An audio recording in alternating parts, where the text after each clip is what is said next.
First luxury bag yang paling berbaloi you beli adalah you have to invest in Louis Vuitton.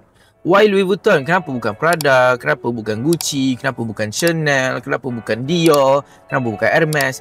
Let's say apa yang kita nak bincangkan hari ni adalah entry level. First time you nak ni, this is your first salary, you nak reward yourself with luxury punya handbag.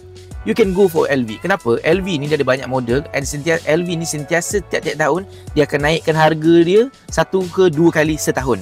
So, kalau contoh you spend, let's say you ada 5k, you boleh dapat dah Neverfull, you boleh dapat Speedy, you boleh dapat Alma, and you boleh dapat beberapa model lain. Ini kita cakap asal pre-love lah kan. Cuk, korang kalau nak shopping ataupun jual handbag dan juga Rolex, klik link dekat bio. Jangan lupa follow. Sebab bila you beli dalam kondisi pre-love yang okay, you pakai setahun 2, which is adalah normal rate untuk you pakai setahun 2, insyaAllah you nak jual balik after 2 years time tu, you boleh untung ataupun you boleh jual pada harga yang sama. That's why I cakap bag ataupun brand yang paling berbaloi untuk you beli untuk you punya first bag adalah LV. Kalau contoh you nak go for Prada, kenapa tak pergi ke Prada? Kenapa tak pergi ke Hermes? Hermes terlalu mahal. Kenapa tak pergi ke Gucci? Gucci terlalu drop price. Kenapa tak pergi ke Prada? Prada terlalu hilang harga. Kenapa tak pergi ke Chanel? Chanel terlalu mahal. Kenapa tak pergi ke Dior? Dior terlalu mahal. Itu bukan entry level.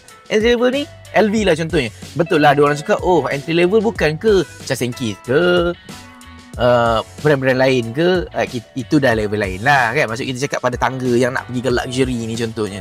So you can go for LV. Jom shopping dan jual melalui Icon Lux. Jimat sehingga 70%, installment serendah RM5 sehari. Jual dan konsign item anda dengan kami. Cepat, DM kita sekarang.